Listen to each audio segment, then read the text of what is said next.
Ini adalah contoh bahwa dia diberangkatkan secara unprosedural dari Indonesia ke Saudi Arabia.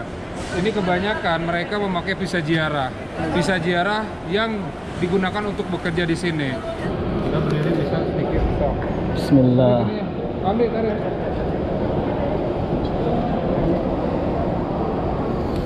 Duduk Bu. Ayo.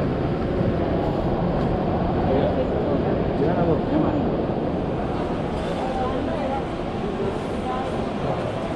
Ini ada satu lagi. Dan akhirnya nasib mereka tidak baik karena mereka datang secara ilegal dengan visa ziarah. Sudah diketahui bersama bahwa untuk jabatan PLRT, penata laksana rumah tangga di Saudi Arabia ini sudah ditutup dari tahun 2011.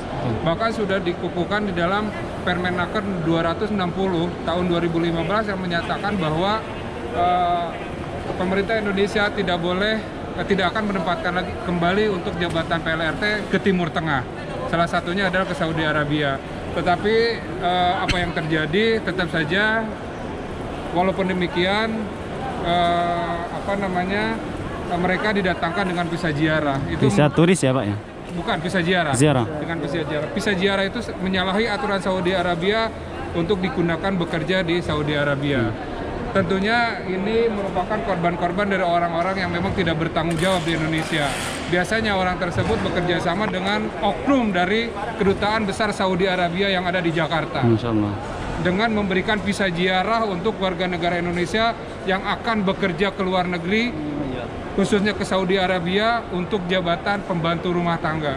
Padahal Saudi Arabia sudah ditutup untuk pembantu rumah tangga. Dan ini udah maksudnya masih baru, maksudnya di atas 2 tahun. Betul.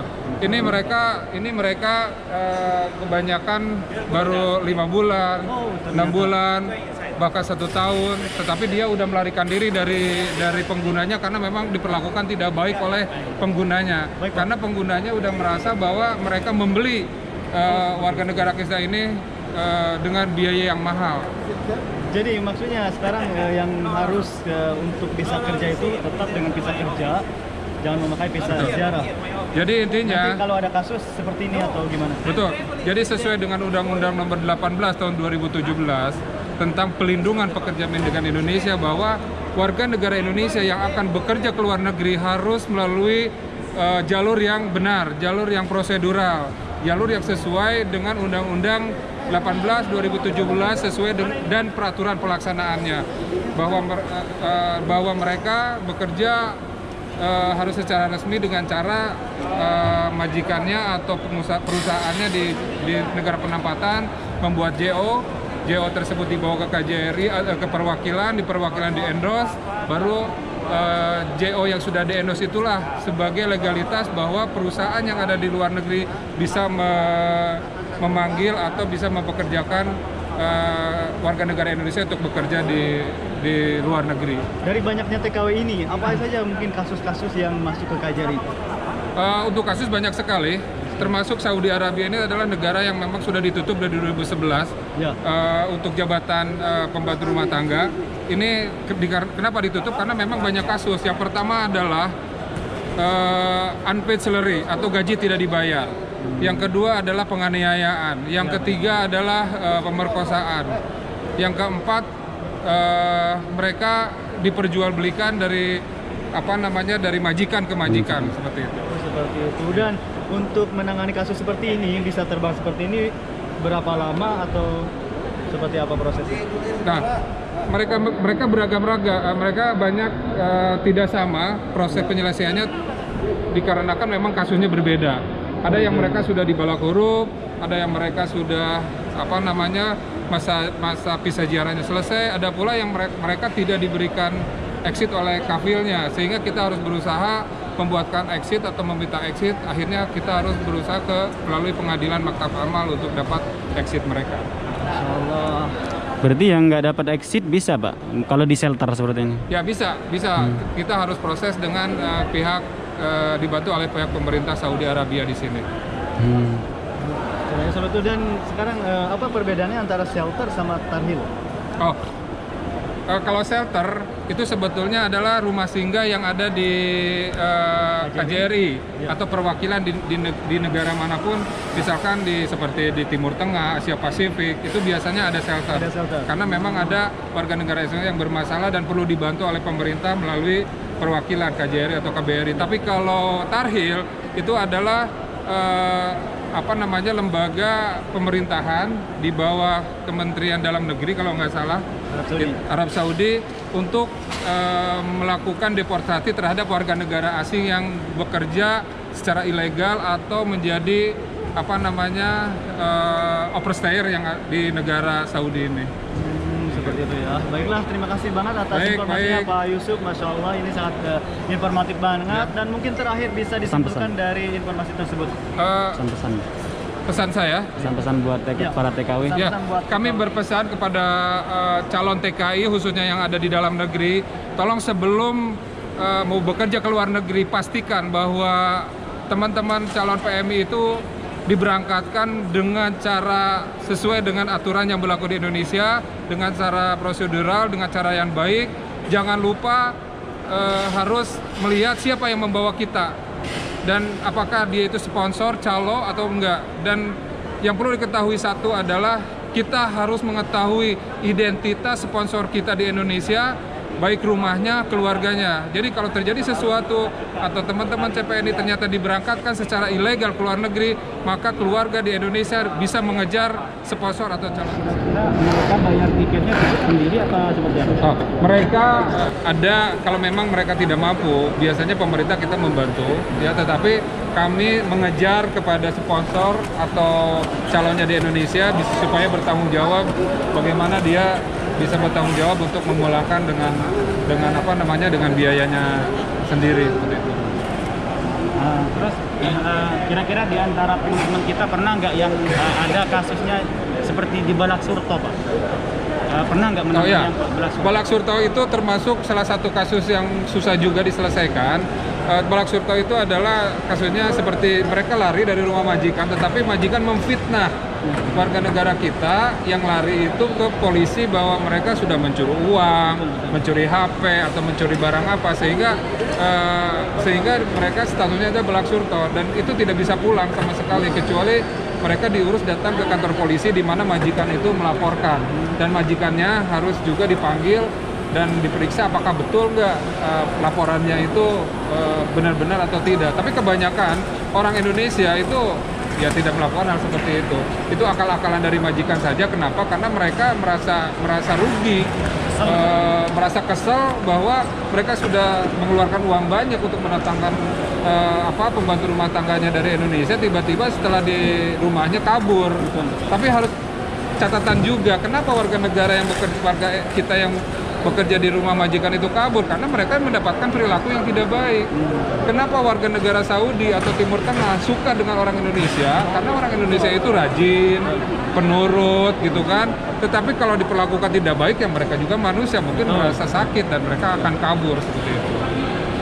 Jadi untuk yang masuk ke shelter, untuk masalah yang Balak Surto juga bisa diselesaikan, kira-kira harus ke Surto? Jadi intinya begini, semua warga negara, semua pekerja migran Indonesia yang ada di Saudi Arabia, kami akan selalu bantu, kami akan lindungi. Tapi kalau yang dia bekerja secara ilegal di luar dan dia sudah statusnya Balak Surto, kami akan membantu mereka, tetapi kita tidak bisa menampung mereka di shelter. Ya, tapi kalau misalkan kasusnya PMI-nya itu berlari dari majikan langsung ke KJRI, tidak bekerja di luaran, itu yang kami terima.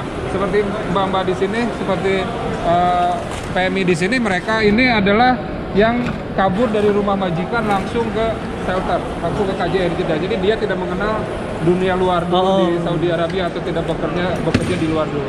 Tapi yang untuk bekerja di luaran ya kita bantu dengan cara bagaimana ya kita akan bantu bagaimana cara mendapatkan exit, tetapi yang bersangkutan tidak masuk ke shelter. Kalau masuk ke shelter, Mas bisa bayangkan warga negara Indonesia yang bekerja secara ilegal di Saudi itu mungkin ada 100-200 ribu, ya kan? Kalau kita terima semua ya mau di mana ditempatkan gitu kan? Apalagi dengan sekarang kondisi pandemi, kita harus mencurigai siapapun yang datang dari luar, apakah mereka itu membawa virus COVID atau enggak.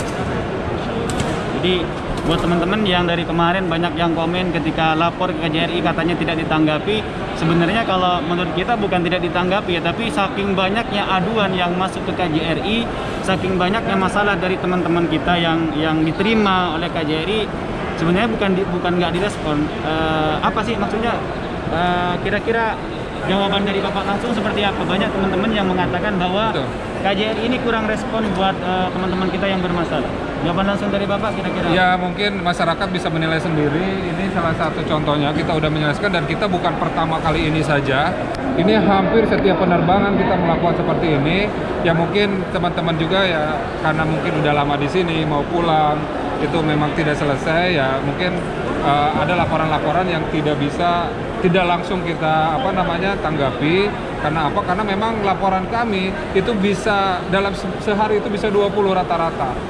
20 rata-rata, bayangkan kalau setiap hari 20 dikali sebulan itu berapa? Belum permasalahan PMI yang ada di shelter, belum permasalahan PMI yang sekarang berkasus ada di kantor polisi, belum permasalahan warga negara kita yang tindak pidana yang dilakukan di Saudi Arabia. Contohnya ada hukuman mati segala macam, kan itu kita harus selesaikan juga. Baik Pak, terima kasih banyak waktunya. Sama-sama. Semoga teman-teman bisa paham ya, banyak teman-teman kita dari kemarin yang bertanya kenapa KJRI kurang respon dan tidak ada kehadiran pemerintah di sini. Bahkan kalau setiap kita bikin vlog di bandara, kita selalu sertakan video video-video yang dimana kehadiran KJRI untuk membantu teman-teman kita. Ya, cuman kita kan kadang tidak dapat izin untuk mengekspos itu karena mungkin privasi daripada teman-teman kita seperti itu. Jadi di sini bisa kita lihat langsung teman-teman kita ini sebanyak sekitar 18 orang atau berapa tadi? Berapa orang? 21 orang, Masya Allah, dan sekarang akan diterbangkan melalui pesawat Garuda Air. Pak Yusuf, terima kasih banyak atas informasinya, semoga bermanfaat.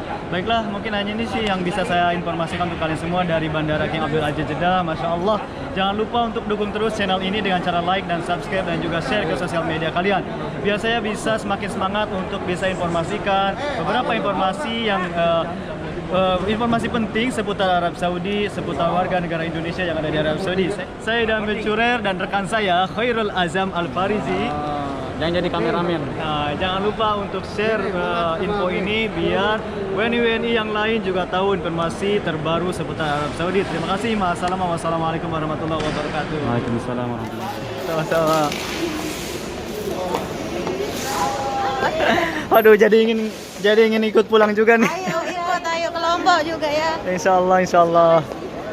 Masya Allah, ini detik-detik kesedihan di mana kita juga ingin ikut untuk pulang ke Indonesia nih. Iya. Masya Allah.